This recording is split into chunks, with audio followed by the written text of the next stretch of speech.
কি করবোটা কি? আমরা এখানে এসে থাকবো জানতাম? আমি সাথে একটা এক্সট্রা জামা আনিনি, শাড়ি আনিনি। তোর শাশুড়ি শাড়িটা দিল, তাই পরেছি। যাই বলো, তোমাকে কিন্তু খুব সুন্দর দেখতে লাগছে। হ্যাঁ, একেবারে মনে হচ্ছে গায়ের বধূ। গায়ের বধূই তো লাগবে দেখতে। এই তো রিক, সত্যি বলতো দেখতে কেমন লাগছে রে? ফাটাফাটি দেখতে লাগছে, বিশ্বাস করো, ভীষণ সুন্দর লাগছে।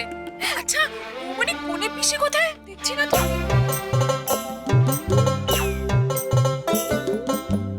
ওদিকে দেখ।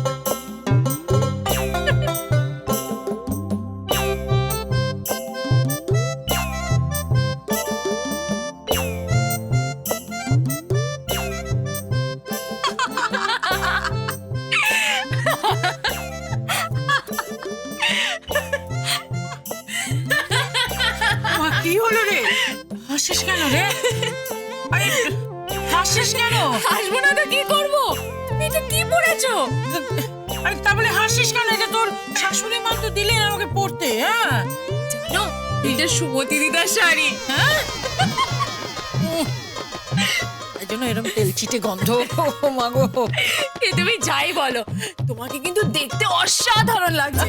আর তোমাকে আর বৌমনি কি না পুরো গায়ের বধূ লাগছে। একদম মনে হচ্ছে তোমরা দুজন কুসুমপুরের মেয়ে। সবকিছু হয়েছে জানিস তোর ওই ড্যাডির পাল্লায় পড়ে আমার এই অবস্থা হয়েছে আজকে। হ্যাঁ, সে তো মাঠে ঘাটে ঘুরে বেড়াচ্ছে, মাঠে ঘাটে ঘুরে বেড়াচ্ছে। কত কি হম্বি তম্বি করলো বলতো? হ্যাঁ, এখানে পুলিশ নিয়ে এলো কি না তোরিকে এখান থেকে নিয়ে যাবে, জামাইকে কোমরে দড়ি দিয়ে বেঁধে গড়া দিয়ে পুড়বে। আর এখন কি অবস্থা বল? জোকের মুখে নুন পড়লে যেরকম অবস্থা হয় ঠিক সেই অবস্থা। আর মাঠে ঘাটে সে ঘুরে বেড়াচ্ছে। যাই হোক, এ ড্যাডিকে তোমরা ঘুরতে দাও, তোমরা আমার সাথে এসো। কোথায়? আরে এসো না, আরে এসো, চলো চলো চলো যাবো। এসো। ওরে দেখো কাণ্ড। আরে যাবো বল। আরে আরে এসো, আরে এসো না, সবাই এসো, দেখে যাও, দেখে যাও, আরে দেখে যাও, সবাই এসো, দেখে যাও, দেখে যাও। কি হয়েছে? দেখে যাও, দেখুন দেখুন, আমার কোনে পিসে বৌমনিকে এরকম লাগছে। দিব্যি মানে ঠিক একেবারে গাঁয়ের মতো। আমার বরের মুখে শুনেছি মতি রানী, নামটা ষাট। আমার আর লেগ পুল করতে হবে। জয় রাধে, জয় রাধে। তাই বলো, তাই বলো। ওই বাবু দিব্য লাগছে। সেটা তো বুঝলাম, শাড়িটায় যা তেল চিটে গন্ধ। হ্যাঁ, তা তো লাগবেই। উনি তো খানির খাঁটি সরষের তেল মাখেন। আচ্ছা, ভগাটা কোথায় গেল? ভগা, ভগা আমার ভাই রাজশেখর গাঙ্গুলি কোথায় গেল? উনি তো মাঠে ঘুরে বেড়াচ্ছে। কিন্তু ইয়ে খাবে না ও? খিদে তো নিশ্চয়ই পেয়েছে।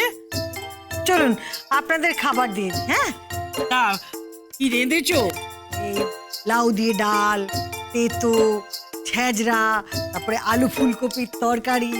শাশুড়ি মা না রান্নাটা খুব ভালো করে, তোমরা খেয়ে দেখো, একদম হাত চাটবে। কিন্তু আমার শ্বশুর মশাই না এলে তো খেতেও পারবো না। আরে বাবা, ওনার জন্য চিন্তা করবে না। এই দেখো না, এতে করে এই গাঁটরিতে করে আমি সব খাবার বেঁধে দিয়েছি। এটা মাঠে নিয়ে গিয়ে ওনাকে দিয়ে আসবো। এটা ড্যাডি খাবে? চাষি ভাই, বুঝলি তো? কিন্তু এটা কে নিয়ে যাবে? ঠাকুরপো নিয়ে যাবে। ওই তো আচ্ছা বলি, হ্যাঁ, এই যে। বলি চিন্তা করো না, স্বামী এসে গেছে, বয়স এসে গেছে, আর দাও আমি খাইয়ে দিয়া।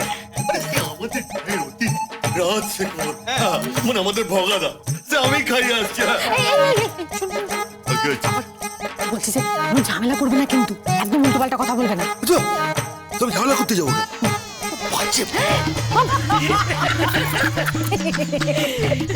চলুন আপনারা খাবেন, চলুন। চল তুই। ও খেয়েছে?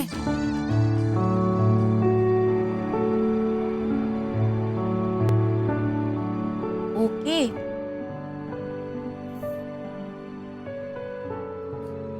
খোকা বাবু,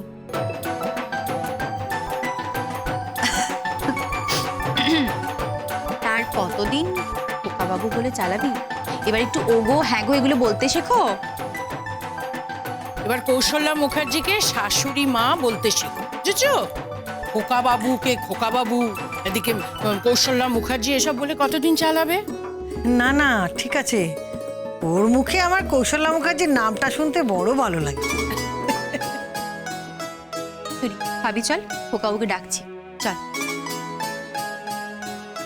ওই তো খোকা এসে গেছে। হ্যাঁ রে খোকা, কোথায় গেলি? আমি আমার শ্বশুরমশাইয়ের সঙ্গে ছিলাম। ও, কোথায়? একটা কাজ ছিল, তাই কাজের ওখানেই ছিলাম। কি কাজ সেটা জানতে পারি? আমার খুব খিদে পেয়েছে মা, আমার খেতে দাও। তোমার মায়ের প্রশ্নের উত্তরটা দিচ্ছ না কেন খোকা? কি কাজ করো তুমি? আর আমার ভাইটাই বা এমন পাল্টে গেল কি করে? ফোন এলো আর পাল্টে গেল। আর ফোন ছিল খোকা? বল না খোকা। আরে খোকা বল না। পড়ে আছো কেন? বলো না দাদা। বলতে অসুবিধা আছে কি? বলুন না খোকা। এখন এসব কথা নাই বাবলা, আমার খেতে দাও মা, আমার কলকাতা যেতে হবে। দাঁড়া,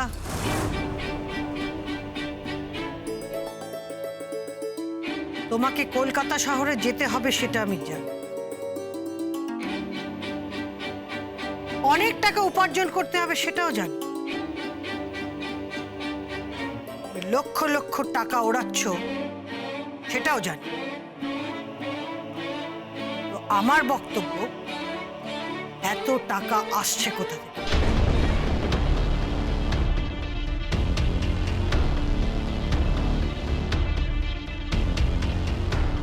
কোথা থেকে আসছে আজ তোমাকে বলতেই হবে।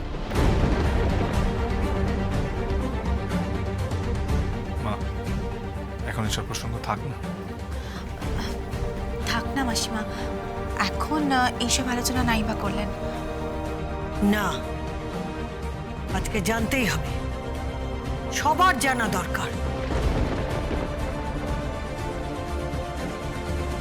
আমার বৌমা আমার খোকার দিকে আঙুল তুলেছে। ও নাকি অসৎ পথে রোজগার করে। মা, তোমার মনে হয় তোমার খোকা অসৎ পথে উপার্জন করতে পারে? আমার কি মনে হচ্ছে সেই প্রসঙ্গে আমি যাচ্ছি না। তোমাকে প্রমাণ করতেই হবে সৎ পথে কাজ করো। এত লক্ষ লক্ষ টাকা কোথা থেকে আসছে? এ তো আকাশ থেকে পড়ছে না, তোমাকে বলতেই হবে।